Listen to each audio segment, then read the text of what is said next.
I'll make it start next week. Yeah, I think it's on the 5th. I've got a date for the road crew on there. I just think you really enjoy that. Yeah. He's already planning. Oh, yeah. Let me go He was there on sick. the 5th. So that's at that time. Yeah, I think it was so the you can- 5th.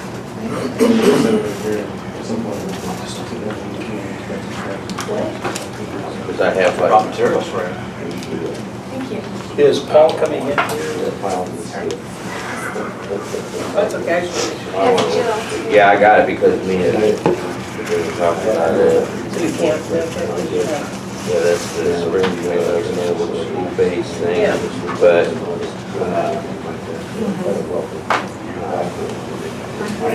Matt, he knows. I've been promising after we wait to see. Okay.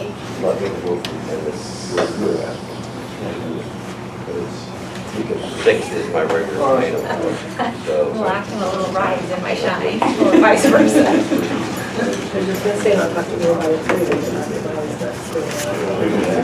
Just saying. It's just that I love you. Well, I mean, It's the most naive response, I think. yeah, but it was weird that the pressure, right? It's like, but then it's like something coming up, but they don't have to. Well, then, Interrupt you so we can start this. No, I just got to be.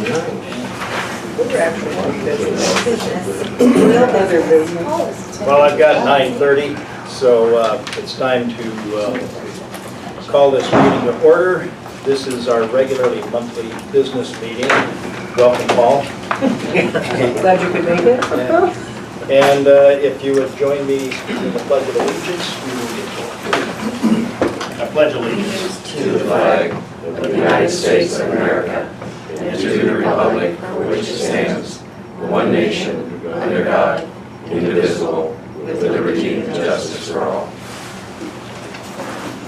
Looking around the room during the Pledge of Allegiance, I can almost pick out who was in the military and who wasn't, just the way they have their heels in their I was thinking the same thing, actually, and there's a fist thing. Yeah, yeah.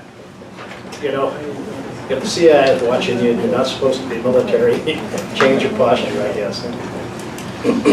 And introduction of guests, we really don't have any, although we have our future executive director, Mr. Nortier, sitting in the audience. And welcome. This will probably be the last time you sit in the audience as a guest. You will be collecting a paycheck the next time you're sitting over here. Looking forward to it. And thanks for all of the time that you're putting in before really coming on board. You got a lot out in front of you, and he has been spending the time to get connected with the employees and the issues facing the transit. Thank you very much. Next, I'll introduce. I will entertain a motion to approve the agenda. So moved. Second. There's a motion by Ms. Henderson to approve the agenda as presented, and second by Ms. Johnson. Any further discussion? All those in favor, say aye. Aye. Any opposed? It carries. And also, we have Mr. Allen is not here today. Let the record show that, do we have to actually have an issue about excusing him? So, there's one absentee on that vote. Next item is our approval of our consent agenda. And we'll have a motion on that one also. I make motion to approve the consent agenda as presented. Second. All right, Ms. Johnson made the motion to approve the consent agenda as presented, second by Ms. Henderson. Any further discussion? All those in favor say aye. Aye. And any opposed? So we have a consent agenda, and again, Mr. Allen is not there. Chair's report. Mr. Nortier and I walked through the building with our operations manager, department head, Ken, and we took a look at the slab. Tiger has substantially finished their work in there. It's as cosmetically as good as it's going to get. It's not perfect. but it's time to move on. They basically have done what the architect directed them to do, and so that's one item we'll put behind us. But we will ask, and we will need a letter from the architect responding to his initial letter about what we all agreed to do. We need him to capstone this project with the final signature on it. So, Matt, do you need to be involved in that final sign-off? Well, we'll need, the board will need to approve it probably at the next workshop meeting, so Okay. they need to be on the agenda, so. We'll have that retainage on and all that the good stuff. Yeah, but we will also need the architect to be scheduled to come here to physically say, yes, Right. everything that was on my last letter has been completed satisfactorily. Okay. So, to our guest, Mr. Nortier, you will probably be on board before too long here, May 2nd. And probably maybe you and Meg could coordinate with scheduling the architect in here, since you're working for free for another week or two. Thank you very much. And then the financial analyst report. Paul, Okay, you go ahead. sure. Financial report for March 2016. During March, we experienced another surplus. Our contract reimbursements, fuel prices, and taxes created about $650,000 surplus.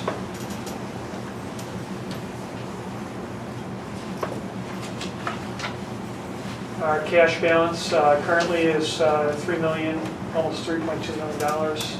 Broken up in the following ways. You can see I've adjusted my chart to show what portion is what we call general cash and the other are reserves. And you can kind of see in the last column that although our general cash has increased slightly, our other reserves have increased to a greater degree. Just in the last month, our red bus reserve, I adjusted that to keep pace with what we had budgeted. We're planning to purchase 9 buses here in the short term. The number of grants that have been held outstanding by the state because we're waiting for the state contract. And most of that money, the red color, is going to go toward the bus purchases. That would be our match, about $500,000.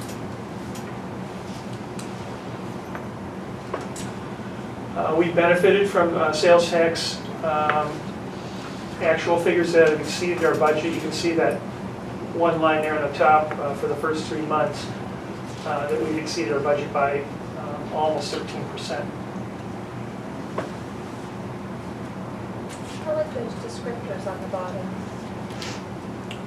You like those? That shows where the bigger nets are. Yeah, that's what causes those jumps in sales tax during those periods. You have Christmas and housing starts, summertime visitors, and then back to school shopping.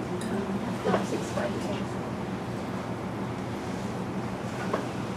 Our monthly fuel, as we all know, has dropped significantly in the last year, but there has been a little bit of spike up, so we can see that where we are in the kind of the bigger picture, but also the movement that's happened recently. It looks like fuel's going up in price a little bit. Our monthly fuel cost has gone up as well. This month it was almost $40,000.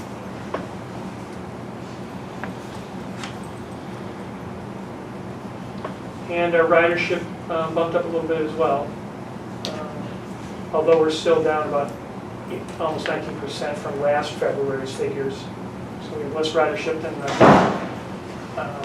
where we were about a year ago. And this is where it calculates, if we take in a 15-year perspective, where we are in terms of ridership. And you can see we had a big drop off there right around September of 2014 when we cut routes.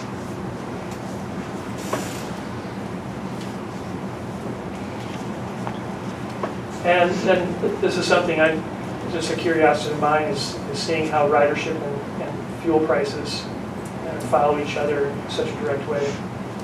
And you can see we have a little spike up in the fuel pricing and our ridership has gone up as well. So it's really kind of interesting. That's the end. Could you go back to that last one again, please? So we're down there on 2015, 16 through that range. And so the fuel price, dropped down. It probably will be more volatile. Would you say it'd be more volatile than the ridership? Because the fuel prices can change, almost overnight. Yeah, definitely. And ridership, people Ridership. don't adjust their schedules Right. daily. So it's still pretty close. Even you can see that at the end there, in January, the fuel price actually dropped down significantly, but the trend is upward with the ridership. What I find interesting is these periods of time where there are gaps, like in 2009 through 2011 when you had a recession, that riders continued to ride the bus even though the fuel prices came down.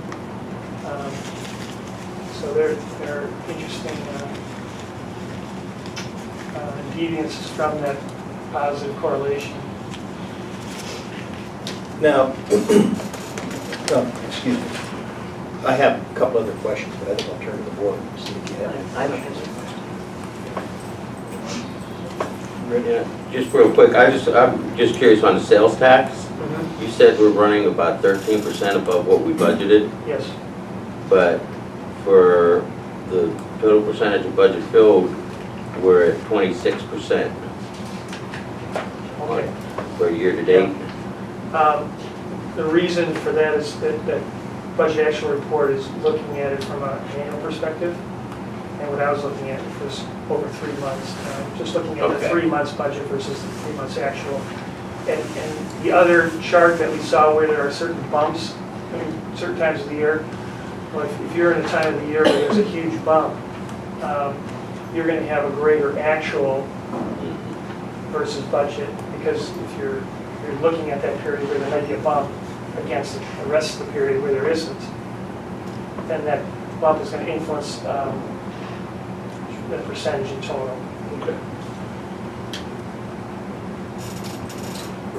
No, I didn't understand that, I'm sorry. What I understood the question was, is that you said there's a 13% increase, but we're showing that we're at 26% of the budget fulfilled, but we should be at 25%, so that would only be 1.10%. So then I didn't, It's because that the tax revenues come in at different rates. Like 1 month we might get 800,000, another we might get 600,000 because of things like the Christmas bump. And so if we experience a bump all of a sudden, we're going to fulfill our 12-month period to a greater percentage. so normally at this time we're below 25% of the budget is what you're saying, because the big bumps come later on in the year? Well, we got the Christmas bump, which was in February. So what happens is if you have an uneven stream, like a greater proportion coming in over 12 months, you're going to, it's going to, well, you're looking at it on a 12-month perspective. And so that bump is not going to be 12% over 12 months, but if you look at it over 3 months, it's 12% more than what we budgeted over 3 months. So it's going to look like a higher percentage in a shorter span versus a lower percentage in a wider span. It's like you're amortizing it. In a sense, but in our budget amortizes it, and then when I look at it over 3 months, I'm just looking at those specific months.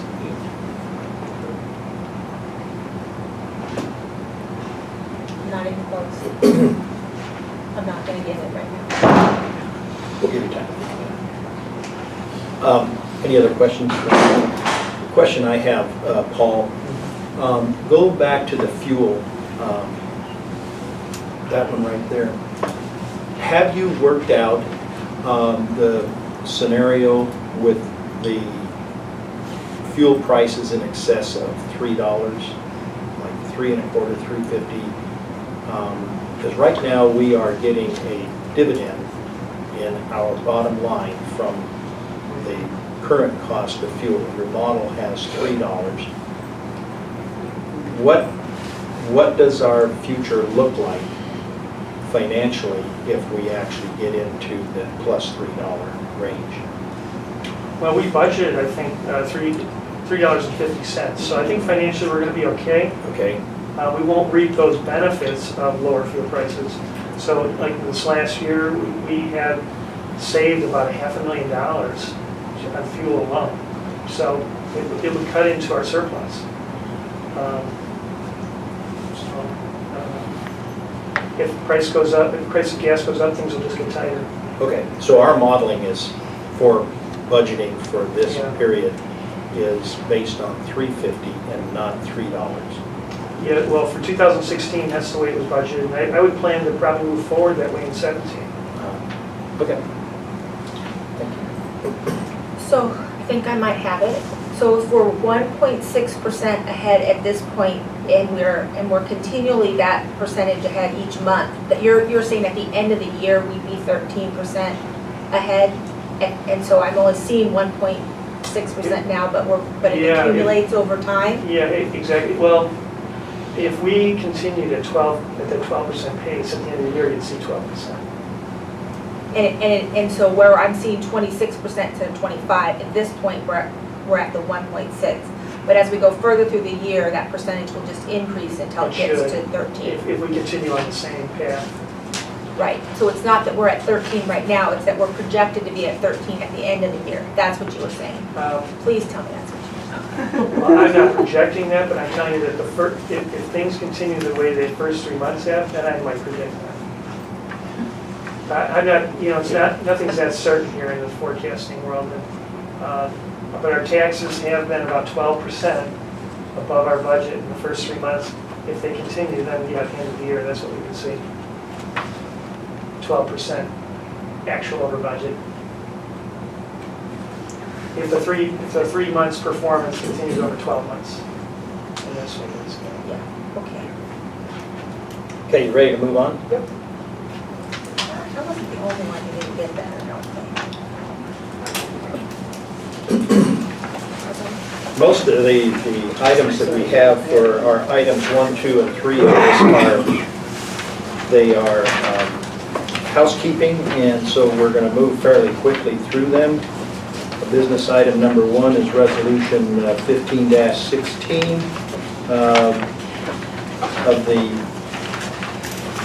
Island County Public Transportation Benefit Area Corporation reinstating Route 412, also known as the Everett Connector, and implementing a fare collection policy for Route 412 effective June 20, 2016.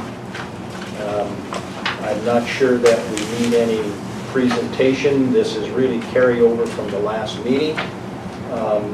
And so we will go directly into comments, and we'll start down there with Mr. Hanold. I've not to comment. I move approval of resolution 516. We'll entertain your motion as soon as we, you ought to beat it to it, so then we'll just move on. Thank you very much. We have discussed it? No. All right, we have discussed it, we I have have discussed it. Yeah. All right, there is a motion by Mr. Hanold to approve the 412 and the fare collection policy, and effective June 20th, second by Ms. Henderson. Now we'll have any further discussion. Hearing none, call for the vote. All those in favor say aye. Aye. Any opposed? And that carries unanimously, with the exception of Mr. Allen. Business item number 2.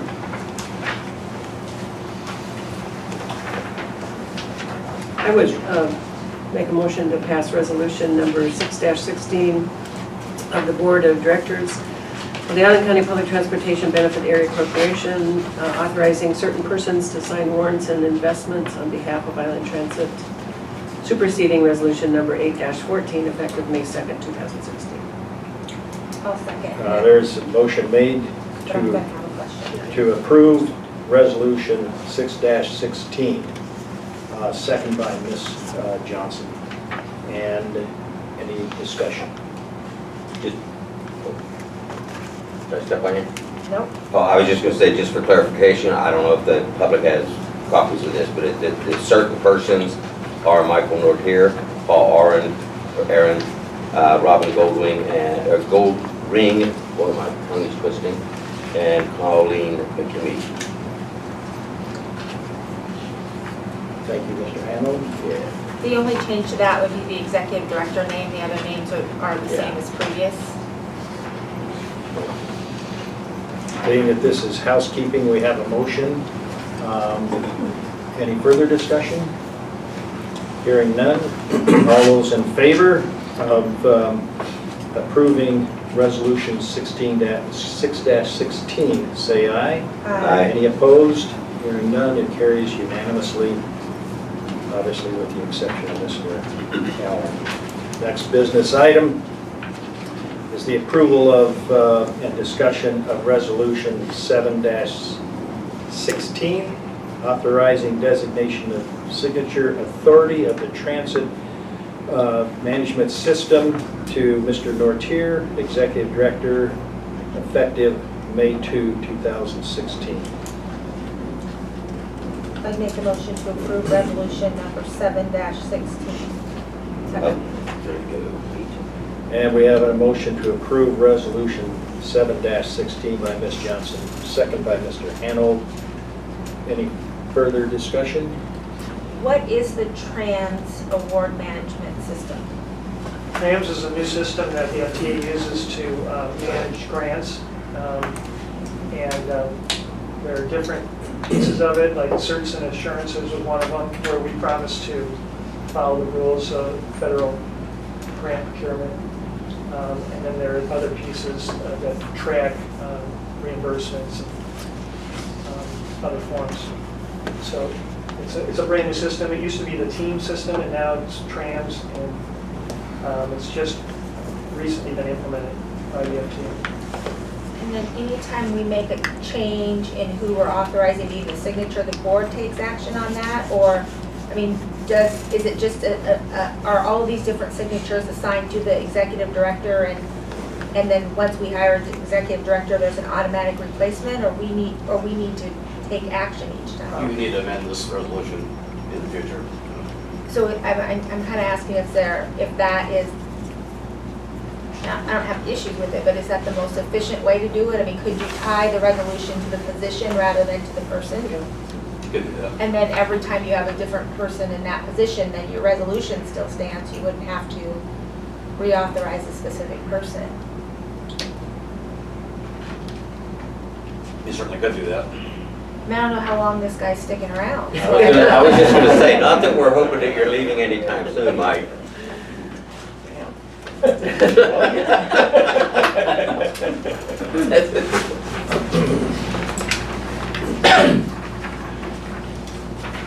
Any further discussion? Hearing none, call for the vote. All those in favor of approving Resolution 7-16, say aye. Aye. Any opposed? That carries unanimously. We'll move on to business item number 4, Resolution 8-16. And this is regarding Title VI of the non-discrimination plan effective July 1, 2016 to June 30, 2019. This is understand a 3-year rollover obligation. It's one of the items that if you receive federal funds at any time, we're required to have a 6 plan in place. So Okay, it's a 3-year obligation to redo it. so any discussion on this before we call for a motion? Are there any changes from what we previously adopted? Any new changes? Cleaned it up. It was pretty wordy, and I went and basically had it address exactly what the requirements were. So instead of 40 pages, I think it's 14 now. But there And are, we had changed we had added Spanish of our comment and complaint form, and also, well, the directions are in Spanish now and the form. And 3 years ago, I'm not sure that that was part of the, I just can't remember, but it is now. And Though we're not required to, we do it. we have somebody that can read those forms and interpret those forms? We subscribe to, or contract with Language Line Tuitions. There's like a penny a minute. I mean, we've only used it twice in the last 3 years, and they can do any language. We also have a couple Spanish-speaking people on staff, so if we had to, like Lou, she came to one of our Oh, meetings. She's, every once in a while, she'll get somebody she can bring. Okay. Any other comments before we call for a motion here? Hearing none, I'll entertain a motion then to approve Resolution 8-16. So moved. Second. All right, the motion is to approve Resolution 8-16 by Mr. Hanold, second by Ms. Henderson. Any further discussion? All those in favor say aye. Aye. Any opposed? And that carries unanimously. Also, final item on our agenda is public input and comments, and please limit your time to 3 minutes, and the instructions here is keep it to items germane to Highland Transit without being offensive on personnel, etc. Any public comments? Going once, going twice? Mr. Freeman? I just want to express my gratitude to the board, and everything has changed over the last couple of years. What I see from my standpoint is a very positive action, and I'm just pleased with everything's going forward, so keep up the good work. Thank you. Any other public comments? Going once, going twice, 3 times, it's gone. There we go. And I'm going to follow up on that comment, and I really want to thank the staff also, because, you know, without the staff and without the employees, these policy changes and transition of culture are not always smooth and often contentious and difficult.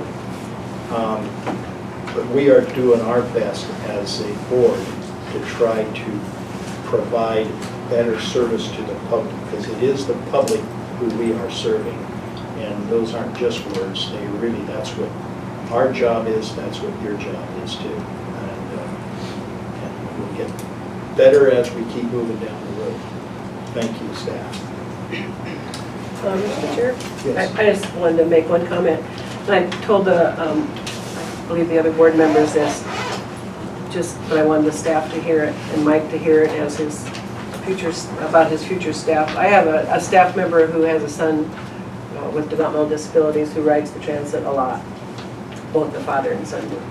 And recently it was his birthday, and so when he got on the transit in Green Bank, and when he got on, of course, he told the whole bus that it was his birthday. So first of all, the whole bus sang happy birthday to him, and then the driver put happy birthday up on the reader thing. And so when the young man got off the bus in Oak Harbor, the bus driver told him to look up there, and he was just thrilled, and his family was thrilled. And it was just, you know, I hear those things all the time because of my work. A lot of people ride the transit all the time. And I mean, I think little things like that by the drivers, you know, it's just personal, and it's a small community, and it just showed so much caring and sort of love for this young man, and it made his birthday. I mean, it just simply made his birthday. And so I just want you all to know that's the type of drivers we have. So I wanted to share that publicly.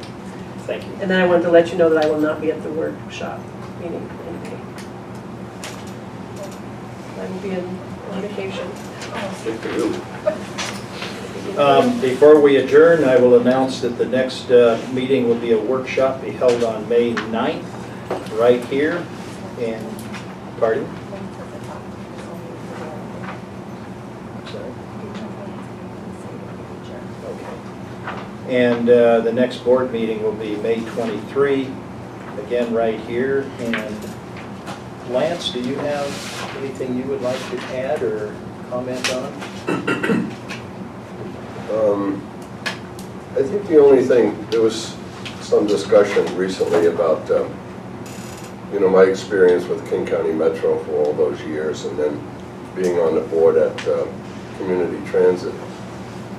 And I was trying to convey the thoughts that the system here on Island Transit is dramatically different than the other counties and their large systems, in regards that, of course, this is a rural system. And what began the questioning or the discussion was, how could anyone be opposed to paying fares? And I said, unless you've lived and worked in a rural area, such as this or lived here for a long time, I said, as Jackie was referring to a moment ago, the operators, most of them know each other to some extent, perhaps even live close to each other. And the clientele we serve is much different than, for example, in Seattle, King County, and Pierce Transit, and to some extent Community Transit. And because it's a rural system and because there hasn't been fares charged, what was done here recently on the one route, and perhaps in the future will affect other routes, is new to people. And it's hard to try to have them understand that the subsidies that we get from Olympia, the taxes, of course, on the sales and all of that, but unless Olympia has determined that this is going to be the change that you are required to operate under, even operators, find it hard to grasp. And it is a dramatic change. And I think it's a good system here, and I think it's a growing system. And as Board Member alluded to, the staff here does an excellent job, and the employees do. And it's a good system, and it's growing. And hopefully, I'll remain part of it for a while longer. But I just wanted to say that. So. Thank you. Yeah. And not to diminish what you said, in the future, when there's an empty chair here, you could move into the empty chair. Just get closer. Sit on the wings by yourself. Thanks. Sure, thanks. Thanks for your comments. Any further comments before we entertain a motion to adjourn? I'm for adjournment. My second. In a second, and it doesn't need a vote when there's a second on adjournment. We are adjourned. Thank you very much. Good meeting. Amazing. I have signatures.